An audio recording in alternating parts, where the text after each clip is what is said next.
Yeah, so I hope you guys are feeling good, feeling great. It's Thursday. We have today and tomorrow to really hit our goals. And today we have, like I said, a special guest that I truly think is the best salesman out there in this campaign. Every time I shout at a guy, he has Mm. the swagger that just makes me laugh, but also like inspired by the way he's able to communicate with people so well. So, guys, we have Peter on the call, and he's going to go over transitional phrases to the close. So this is going to help you transition when you're stuck, let's say from the intro to pulling the bill. So, Peter, it's all yours. All right, brother. Thank you, Andy. Let's jump right into it, guys. Top of the morning, man. I'm fired up, ready to rock and roll. Hope you guys are. If you guys are tuning in, I hope that through today's little breakdown, little training, you guys can pick out something that you guys can actually implement in the field and hopefully improve your game when it comes to sales. And one of the things that Andy and I worked on yesterday was trying to figure out what's more effective that we need right now to take our sales game to the next level. One of the things that we came up was I remember when I was a new guy uh, pitching doors, and now looking back, I realized that I was missing a lot of cues or closing signs. And instead of closing a customer, instead of saying the right appropriate things at the right time, I missed all that as a new guy. And as a result, I burned the sale. All right. Because I either talked too much or I wasn't observing the cues or I wasn't doing it in a manner where people can really understand what's going on. And because of the little bit of confusion I created to the customer, they did not move forward with the sale. So first of all, transitional phrases, if it's new to you, I need to quickly break down like what it applies, how it really works in our business, and how it actually affect my sales game. Transition is simply moving the sales flow or the pitch from step one all the way through step five. So there's five steps. So if you know about the sales that we do for AT&T is very straightforward. It's simple.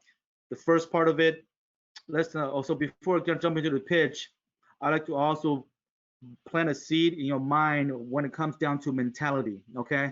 So I was taught at a very early age about, or very early in the sales game about the idea of tell, Tell. You're gonna write something down, write this in your mind on your paper, right? You want to focus on an idea of telling people versus asking people. Okay. So if you can see my screen right here, it says right here the idea of tell, you position yourself as a seasoned person, somebody who has confidence and able to just walk in and tell them what's up. I'm not in a very cocky way, but a more assertive way, right? So the idea of how you tell customers, and a lot of people face it, whether they're CEOs or their own companies that we knock on their door, they have a habit of being told what to do. So if that's half true, we need to understand why it is important for us to go ahead and tell them what we want versus asking what they want. So tell is a whole entire mind frame compared to ask, right? If you're a rookie, I call it rookie with a cookie. If you're a rookie, then yeah, you're gonna be asking the customers questions like, hey, can I see your bill, or do you have a most recent bill, or something of that nature. If you do that out of respect, but at the same time, you don't commend the conversation anymore because you are asking for permission, right? So this is the first thing I want to plant inside your mind this morning is about how to use the mind to win the game ahead of time by using certain keywords. So start using the word tell the customer what you want versus asking them what they want. Okay, that's the main mental platform I want you to hold on to before the call goes any deeper. So now let's go to transitional statement, right? Transitional statement, we have five different levels or five different steps when to come to a sale.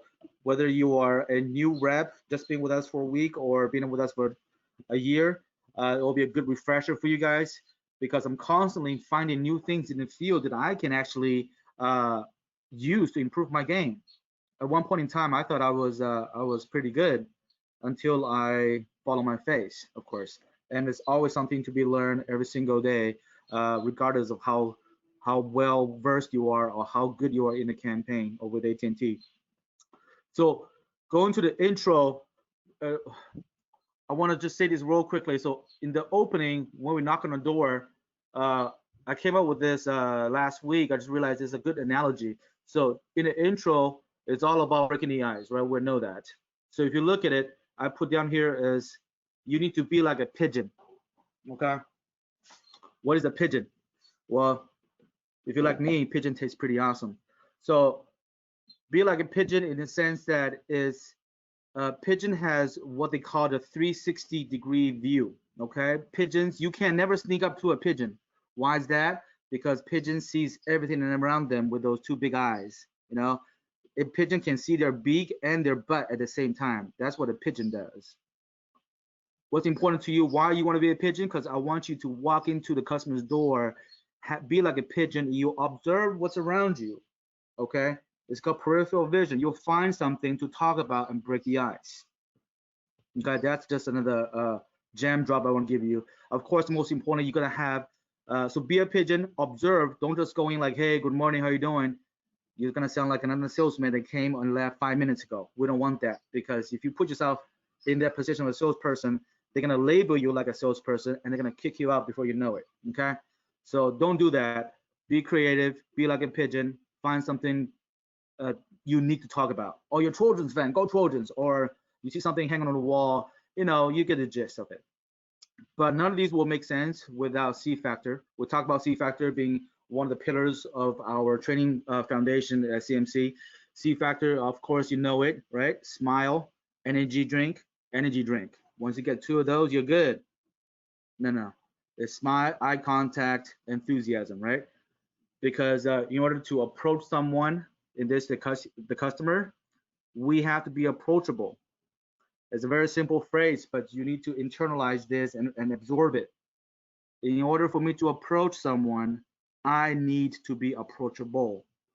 So how do I become approachable? Well, start by smiling first, right? Because if you're not excited to be at the customer's door, why should the customer be excited to hear what you have to say? So I put down here, infect your customer with your energy and not corona. Okay, if you're going to infect them with something, infect them with your energy. So now the intro is very pretty simple. There's not really a whole lot of transitional statements required from the intro to the qualifier. In the qualifier, that's when I actually start using some of the key phrases that I use to control the conversation, to tell the customer what I want. At the same time, uh, control the flow so there's no gaps. There's no gaps between changing gears, right? Imagine you're driving a car, a automatic, no, a stick shift.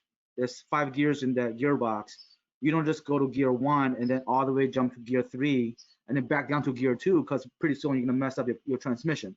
So the idea behind this is you want to have a smooth transition with a specific key phrase that you're comfortable with, and when you do that, you teach your mind to smoothly move on to the next step.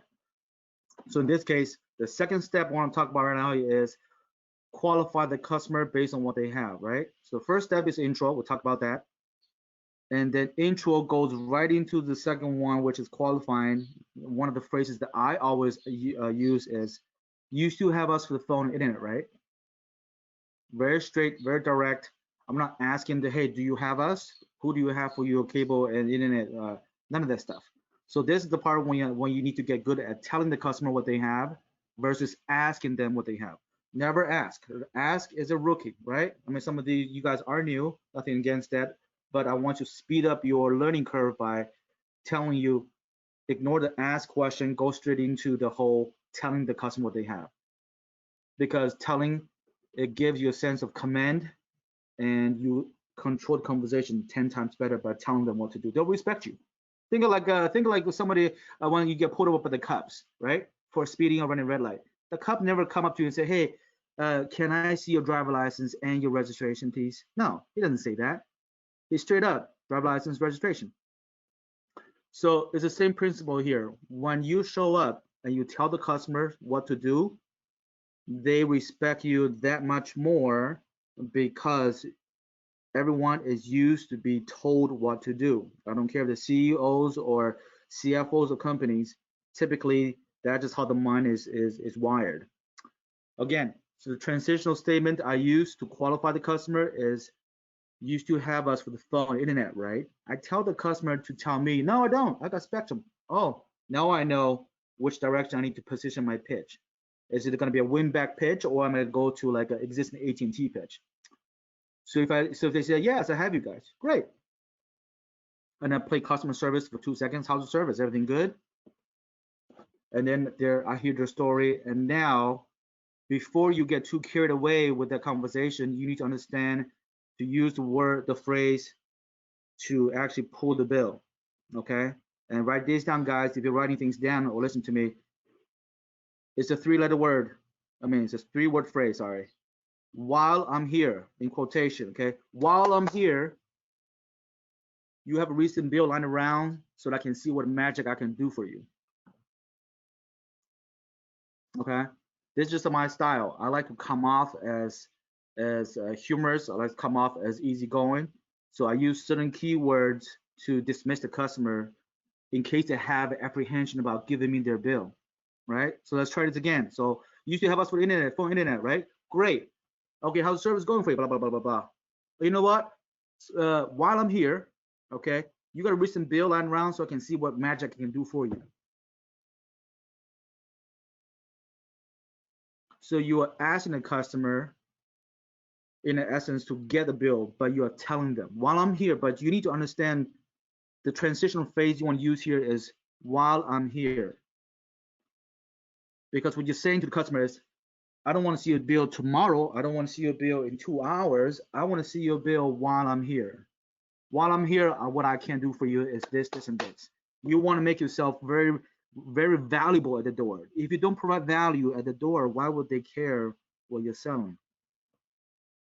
Right?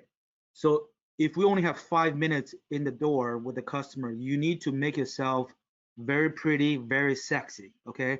While I'm here, let me see what I can do for you. Let me see what kind of magic I can whip up for your bill. And I usually say, hey, if I can't help you, I'll kick myself out. You don't have to kick me out. I'm really good at kicking myself out. Right? So the humor aspect also plays into it. Now the customer's like, fine. Here's my bill. And he already knows that if you can't help him, you're leaving. You're gonna kick yourself out. Okay, it's very straightforward.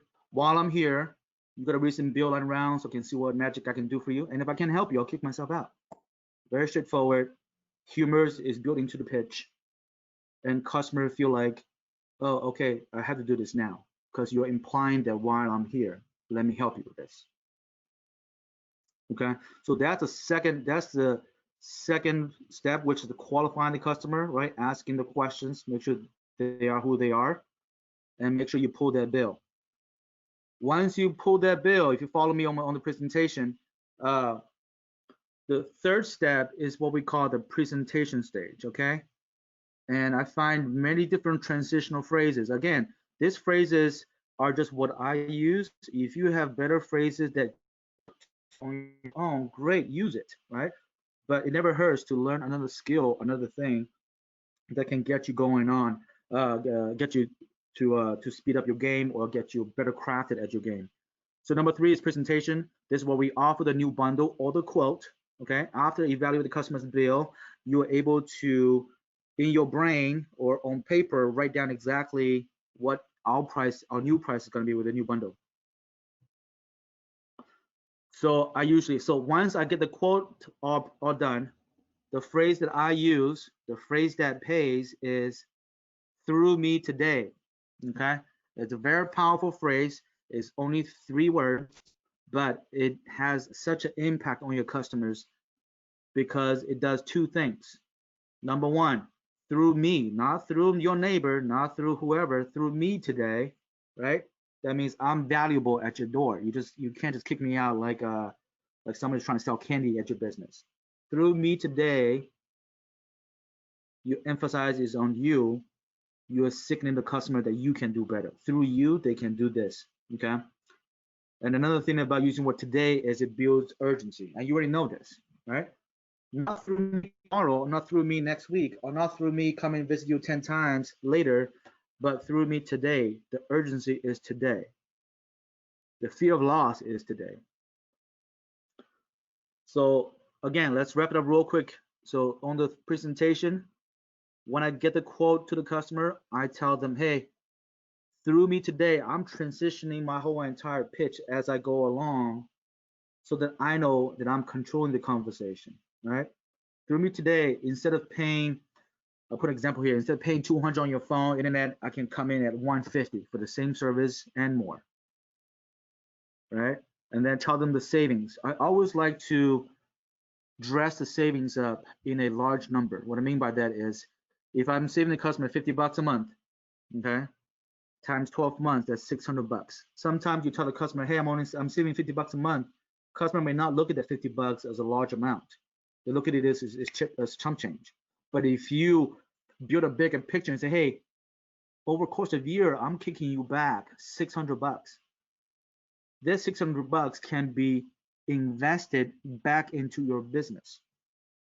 Again, you're dealing with business owners, so I want you to use keywords like invested, okay? Bottom line, why is this important? Because this is what customers like to hear every day because it's their business.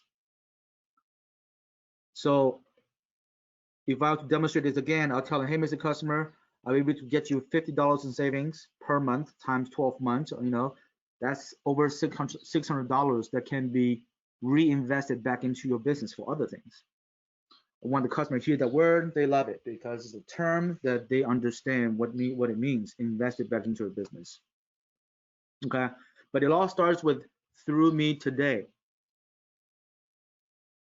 because you make yourself important. You make yourself the reason why they should take action today.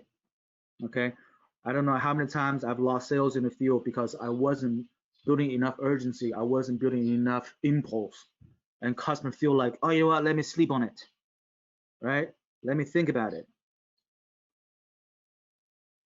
So when customers tell you, let me sleep on it, you tell them, Mr. Customer, I'm not selling that mattress, man. You can't sleep on this.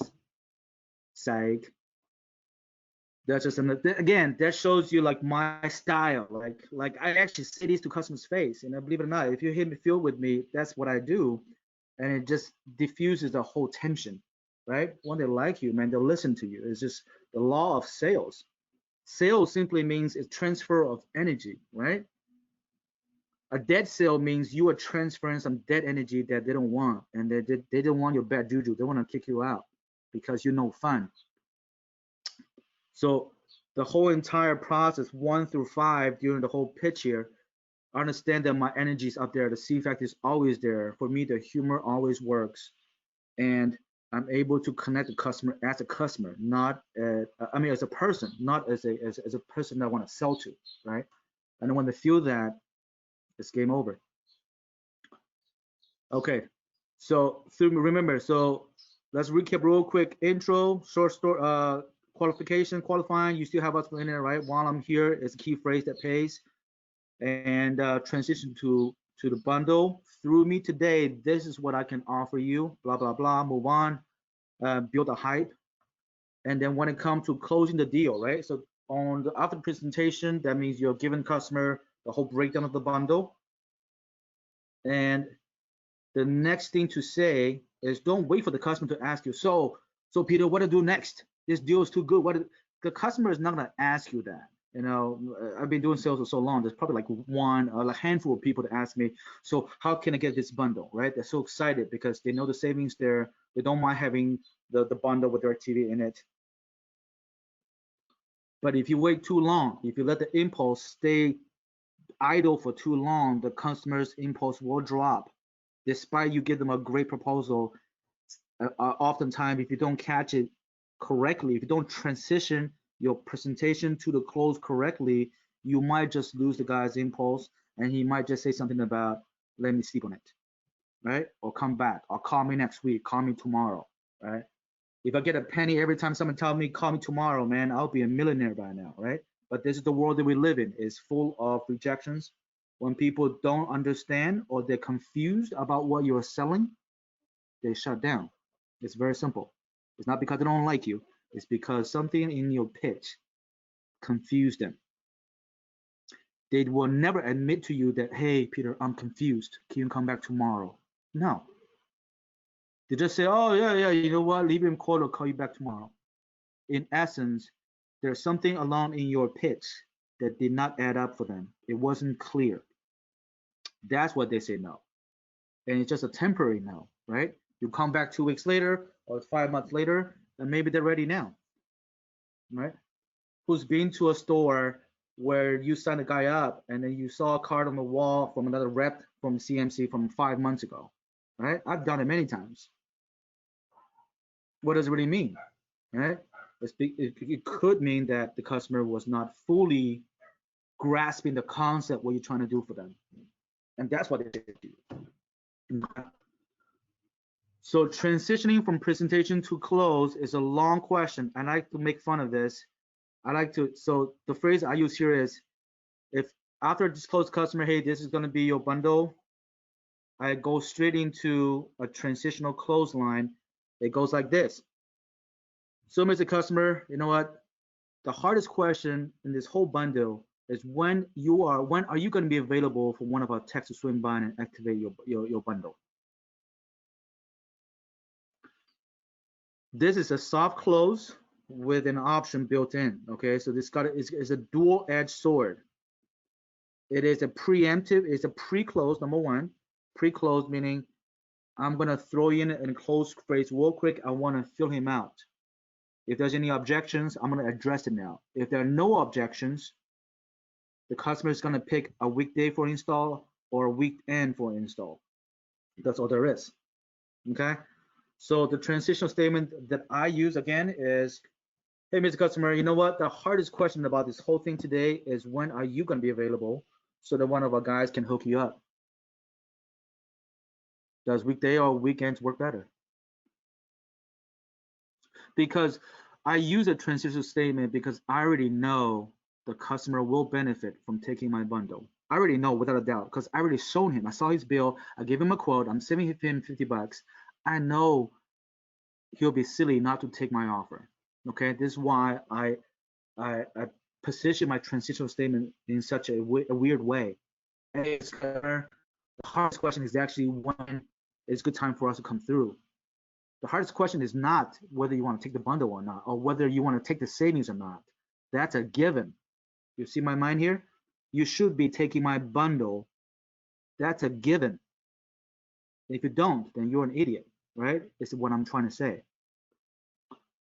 So I play the psychology game. You know what? The hardest question is not so much about the bundle and all that. The hardest question is when you're going to be available so that my tech can come through.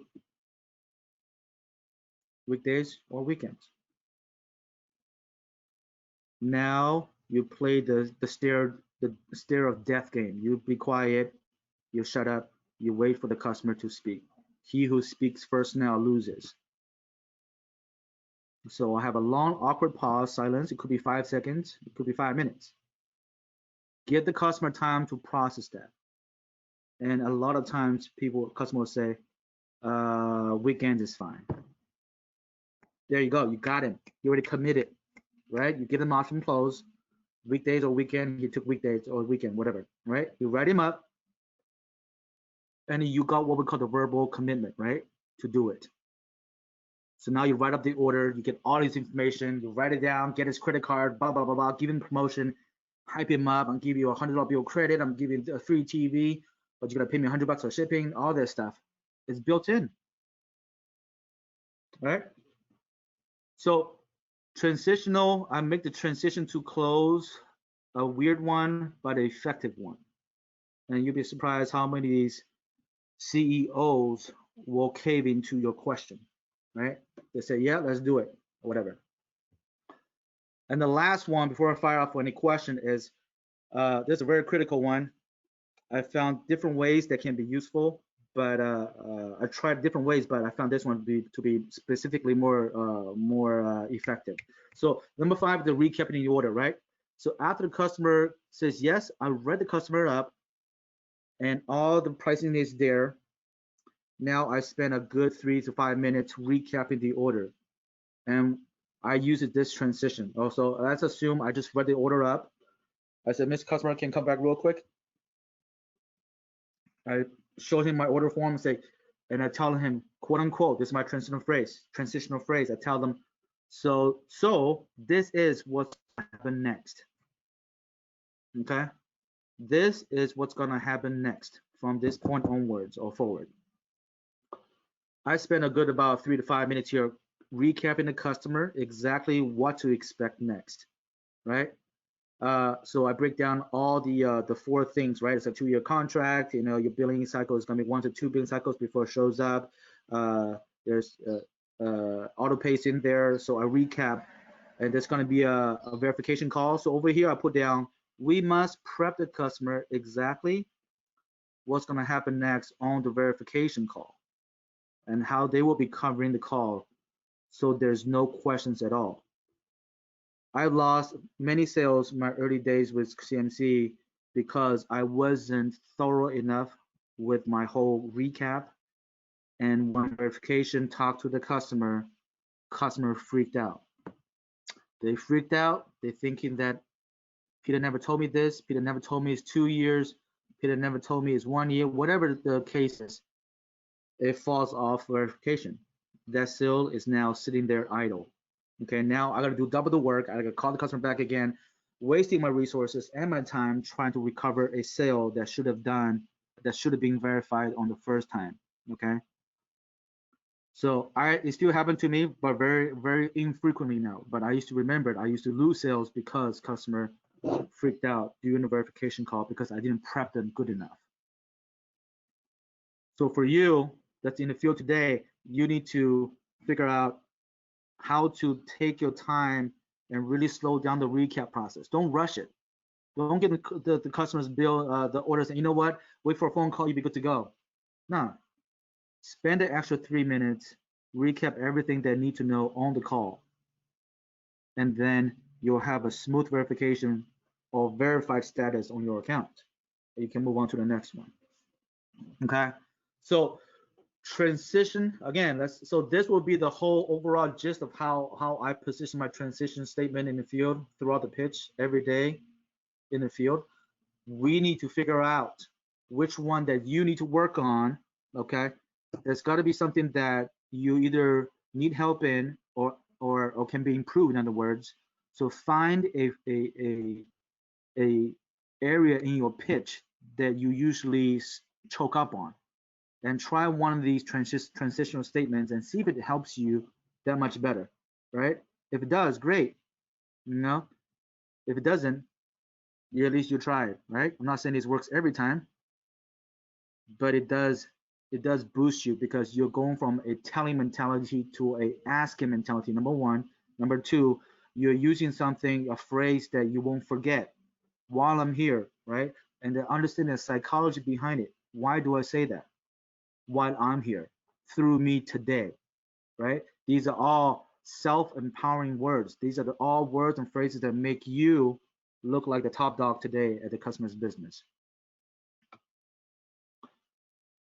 Uh, so the challenge today for all of us in the field, including myself, is to pick one phrase, not all five, not all four, but one phrase today that you feel comfortable doing and use that phrase at the appropriate transitional gap. Okay.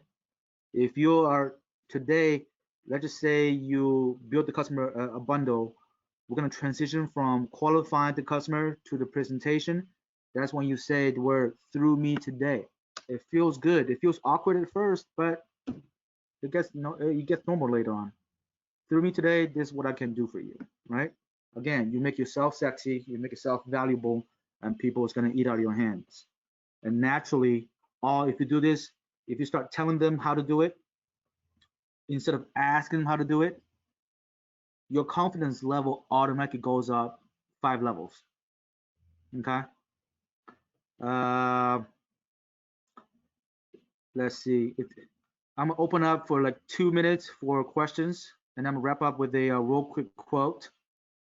If any questions in particular regarding the transitional statement, how to use it, why to use it, what's the psychology behind it, or you have a specific case that you wanna ask and see how I would engage it, far away. Uh, any questions? If not, we're just gonna move forward to the quote that I found that's very applicable to our business. Kid Cricket. All right, I think we're all ready.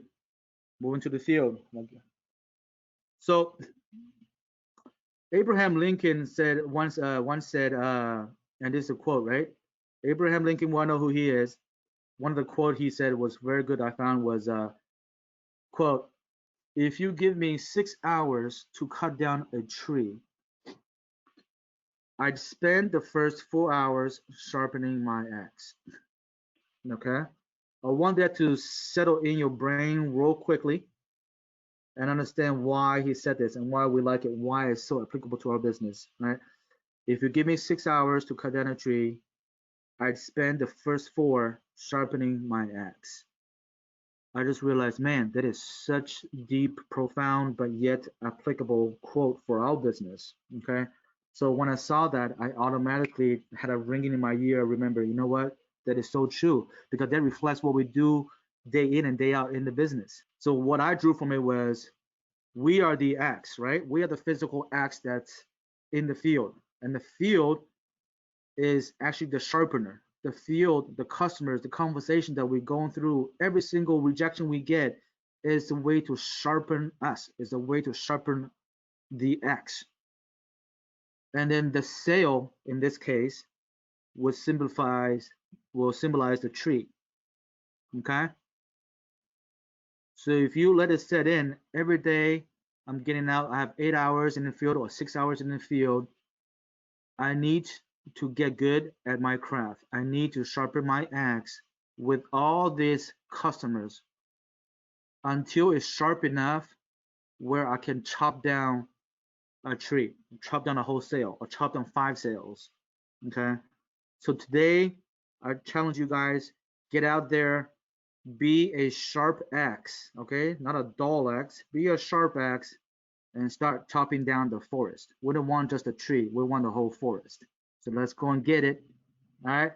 Um, have a great day and get pumped up. And if you want a copy of this, I can send it out to you guys. I don't know how many of you guys are actually taking all this in, so you can get with me somehow, and then I'll post it on somewhere. All right, guys. So let's get out there, kill it. Sweet Pete, can you post that presentation on the group me? That's a lot. Screenshot it. On sales chat. Yeah, just like the phrases there. Okay.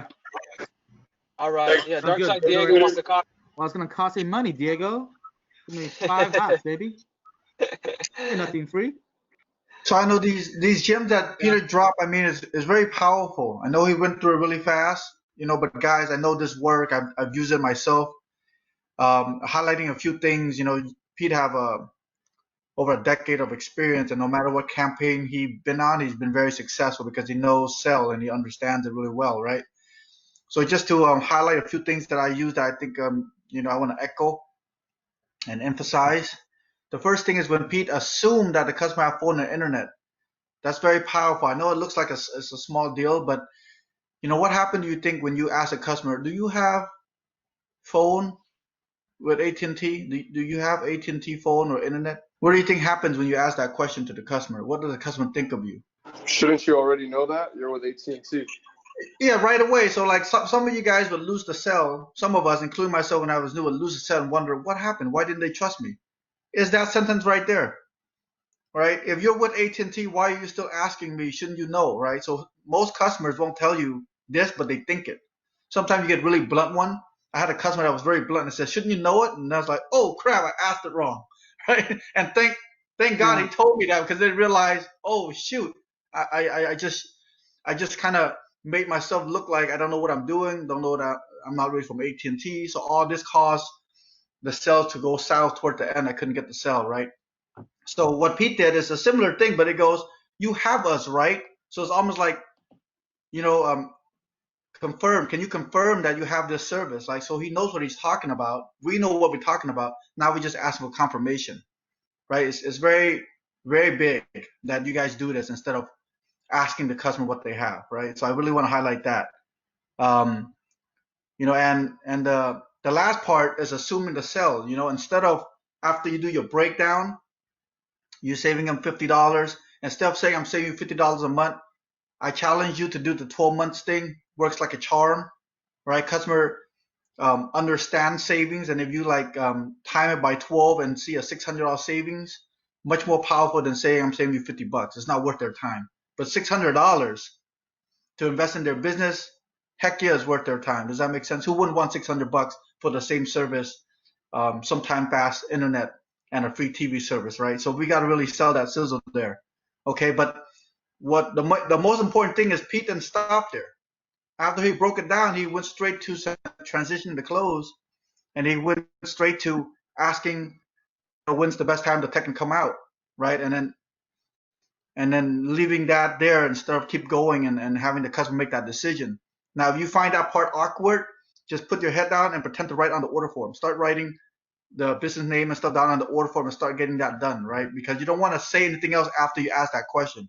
You want to leave it to them, have them make that decision, give them that pressure, right? Your job is done after you pop that question, and then wait for the yes or the rebuttal, and then go from there. Does that make sense? I really want to highlight that. Very powerful stuff, Pete. I think you explained it really well. And if you guys have any question, ask now. You know, we're here for you guys. They already know, man. Look at it. They're Hey, good. Pete, Everybody's gonna be I want to transitioning say today. something. I got a question.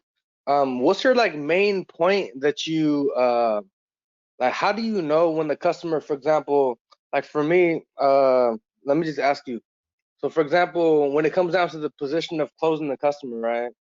What do you do? What tool do you use to lock it in? So, for example, me, I asked the customer, okay, Mr. Customer, what number are they going to call you to verify the order? And that's how I know automatically once they give me the number, it's locked in. What do you do? Oh man, there's so many, Mo. And you and I we've been in business for so long. So option close is always very flexible, right? You can give them option close on anything, right? Customer, do you want with the TV or without the free TV, right? That's an option close, right? So Right. for you, you do it like, hey, which number to verify with you. So in essence, you're asking the customer, hey, do we need to call your business line to verify or your cell phone, right? So that's entirely up to you. But as a new guy, I want to keep it simple. I don't want to keep it too complicated because over time, these styles of option close becomes natural to us. We're able to we're able to use new phrases that we didn't use before, right? The whole weekday, weekend, that's a very generic. I put a generic thing on there because I actually use it, believe it or not, right? And then it works. So for me, to answer your question, Mo, I feel like I don't have a set one to use. Okay, if I'm in the field by myself, I don't have a set one. I just pull one because they're everywhere for me. Like I assess the situation and I'm able to, from the situation, from the conversation, I'm able to find out what would be a good option close to use, right? But again, this is mainly for a recap, but for the new guys, I don't want you to get intimidated when you do the option close. Option close works, right? It always works. The only reason why it doesn't work is because we don't use it enough, or we don't use it in a very transitional manner where it's the right timing, the right energy level, the right body language. All that has to come off as you are using the transitional statements and the option close. It's not a magic word that you say, oh, okay, so good weekdays or weekends, Mr. Customer. That's never going to work. There has to be a build up. There has to be more flavor or more spices in your presentation for you to decide which one you want to use, right? I don't know if I'm answering the question, Mo, No, but I it's definitely understood it. Every customer comes from a different walk of life. You gotta basically check out the situation and what angle you're gonna right. take to close it. Yeah. That's why I said you need to be a pigeon, man. We need to be a pigeon with an axe. That's what we need to do today, guys. Let's get it. Get them Got axes it. out. See? Chop them trees A down. pigeon with an axe. Man, nobody's safe from us today. Nobody's safe from the pigeons today. And I want to say that the Abraham Lincoln quote, that one hit, bro. That I like that one a lot. It's very Right? I'm taking that to the heart. Yep. Absolutely. I figure somebody like it is gonna be you, Mo. Trying to be It, philosophical with me Yes, oh sir. You man. got it. that's Thank what I you. was gonna say. If anyone would like it, it's gonna be Mo, Mr. Philosopher. Cool, Uh, guys. So thank you. I just Appreciate want to it. wrap up this call. Again, that was Peter Wang. He does really well speaking to customers. It makes customers feel comfortable doing business with him. So whenever you guys feel like you're saying the wrong things and customers are triggered the wrong way by your words, I challenge you guys. This is my challenge to you guys to go ahead and re-listen to this call because it's the little things that Peter used in his communication that is effective. You know, we talk a lot about nonverbals and body language, tonality. This call was really the verbal stuff that mattered. All right. So I'm gonna send it out to all of you guys to re-listen to it. Again, this is super powerful. Wait, Every time I go to the field, I'm just like, dang, Pete, I should have used those words. I have a uh, question for Peter. yeah. Likewise, brother. So, what is the first thing? What is your transitional phase when you find out they have spectrum? Oh, one more time with the question, Diego. I said, what is your transitional phase when you find out that they have spectrum? Oh, perfect. Right. So, what during qualifier? So when I asked them, you should have us, right? They said, no, we did you guys a while ago. We have spectrum. Okay, my first transitional statement here is never. One thing I really focus on is never badmouth the company, badmouth another company, right? So, and I'm sure none of us using it right now too. So, what I usually try to say is, oh, great. Okay, how's the service with you? How's the service with them so far? And what do you love them the most? Okay, so it's a piggyback question, right?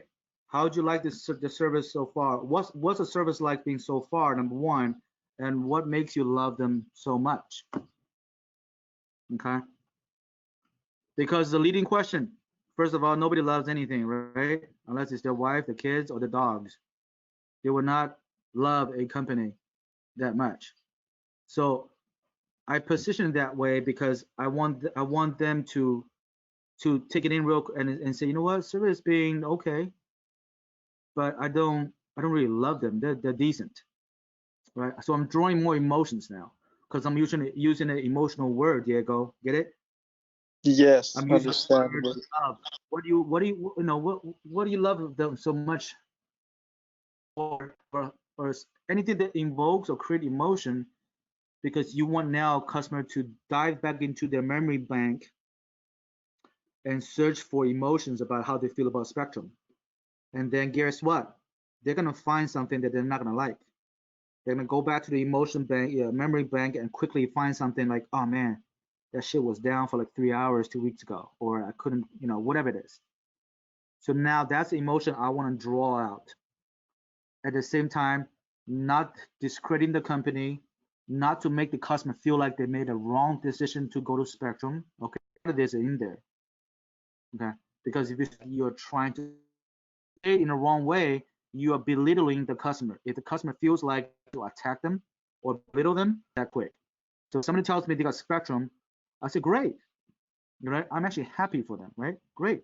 How's the service so far? And what makes you love them so much? And then I would say 7 out of 10 people, when they hear the word "what you love them so much," they give me this frown look. They give me the look of confusion on their face. They're like, "What? No, I don't really love them. I mean, the decent service." That's the emotion I want to draw out because that's the emotion that I can use to win them back. Because I know that emotion means they're not 100% sold on Spectrum's products. Okay.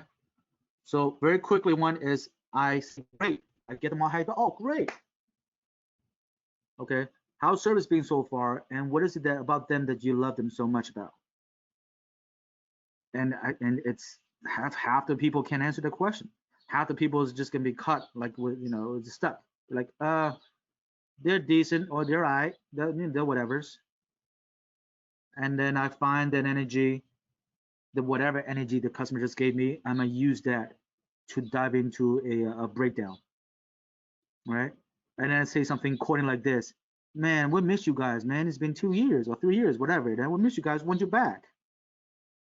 And we've improved this and this and this." And so now I'm talking myself up why this time around is different. I don't know if you follow me. I'm going a little too deep now, but does it make sense, Diego? Yes, that makes very good sense. Sounds very dark side-ish. Pete, can I add Drawing out something? emotions. There's always dark side is, right? Yeah, go ahead, Andy. Yeah, so you said this earlier. Sales is just a transfer of emotion, right? So you're transferring your certainty, is what you mentioned earlier. I just want to reiterate that so we can close. Everything that Pete is talking about, the conscious stuff, the verbal stuff, the right phrases, all works, right? What makes it 10 times effective is your energy level out there in the field. Without peak state, without, that certainty, that confidence, whatever you say out there, the customer's not going to bite it. So I want you guys to remember when you guys are out there in the field, remember it's just a transfer of certainty. Whoever has the most certainty in that conversation, whether it's the customer or yourself, is going to win the battle. If the customer is certain that AT&T and DirecTV is not what they want more than you're going to lose that conversation. The reason why Dre closes deals every single day is because their confidence level, their certainty that their product outweighs the other person's certainty. It's that simple, guys. Transfer of energy. Cool? So like I said, guys, it's Thursday. We're halfway there. We have about 50 verified. We all made the agreement to strive for 110 this week. So we need 30 today and 30 tomorrow to have a successful week. You guys think we can do it? Yeah. Woo! Oh yeah. I'm gonna be out there, brother. I'm gonna be slinging my All axe right. like a pigeon. Cool. I'm going to be out there too. So if anybody wants to challenge me, put out a wager. I want to see it on GroupMe so we can be accountable for it. Push-ups, baloney flaps, anything, guys. We'll make it happen. Andy. All right. So, guys, have a great week. And thank you, Peter, so much for your gems. Thanks, Thank you, Pete. Peter. Of course, man. Bye, guys. Muchas gracias, Okay. Peter.